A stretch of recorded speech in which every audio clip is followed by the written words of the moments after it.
ধীরে ধীরে জমে উঠতে শুরু করেছে ঈদ বাজার। এই মুহূর্তে রাজধানীর মোহাম্মদপুরে টোকিও স্কয়ারে আছেন সহকর্মী তাজফিয়া উক্রোজ, যুক্ত হব তার সাথে।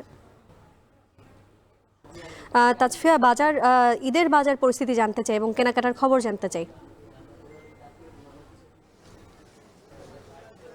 বর্ণা, ঈদের বাজারে আসলে রমজানের প্রথম দিকে যে চিত্র দেখা যায়, অর্থাৎ ক্রেতারা যে ধীরে ধীরে আসলে শপিং মলগুলো থেকে শুরু করে ব্র্যান্ড শপগুলোতে আসতে শুরু করে, সেই চিত্র কিন্তু এই বছরও কোনো ব্যতিক্রম হয়নি। এই বছর আমরা দেখতে পাচ্ছি যে আসলে রমজানের শুরুর দিকে থেকেই কিন্তু ক্রেতারা আসলে ধীরে ধীরে এই শপিং মলগুলোতে ভিড় করছেন এবং তাদের যে পছন্দের যে জিনিসপত্রগুলো রয়েছেন, জামা, জুতা, স্যান্ডেল, সব ধরনের পণ্য কিন্তু তারা আসলে ধীরে ধীরে কিনছেন। এবং সচরাচর দেখা যায় যারা চাকরিজীবী রয়েছেন কিংবা ঢাকার বাইরে ঈদ করবেন, তারাই আসলে প্রথম দিকে যে ভিড় যাতে তারা যাতে এড়িয়ে যেতে পারে, সেই জন্য তারা আসলে প্রথম দিকেই তাদের ঈদের যে বাজার সেটি করে থাকেন। এবং এবারও আসলে সেই চিত্রই দেখা যাচ্ছে যে তারা আসলে আসছেন প্রথম দিকে এবং ভিড়ভাট্টা যাতে তারা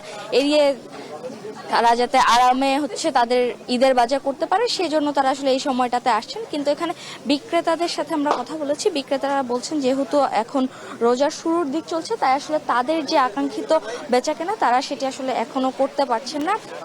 এবং তারা আসলে বলছেন যে 15 বা 20 রোজার পরে আসলে তাদের যে আকাঙ্ক্ষিত ক্রেতার সংখ্যা তারা সেটি আসলে পাবেন। এবং এছাড়াও ক্রেতারা আসলে বলছেন যেহেতু এই বছর আসলে ঈদের সময় আসলে আবহাওয়ার ব্যাপারটি তারা আসলে মাথায় রাখছেন এবং ঈদের সময় যেহেতু গরম পড়ার সম্ভাবনা রয়েছে এবং তারা আসলে সেই দিকটি মাথায় রেখে আসলে বলছেন যে এই গরমের কারণে তারা সুতি পোশাক কিংবা যে আরামদায়ক যে পোশাকগুলো রয়েছে সেগুলোর দিকে তারা আসলে ঝুঁকছেন। এছাড়া ভিড়ের কথা যেটি বলছিলাম, যেহেতু এখন রমজানের প্রথম দিকের সময়টি চলছে, সেহেতু আসলে মার্কেটগুলোতে খুব বেশি একটা ভিড় দেখা যাচ্ছে না। কিন্তু বিক্রেতারা আসলে বলছেন যে সময় যত গড়াবে, অর্থাৎ রমজানের 10 রমজান বা 15 রমজানের দিকে আসলে তাদের যে আকাঙ্ক্ষিত ক্রেতার সংখ্যা তারা দেখতে পাবেন।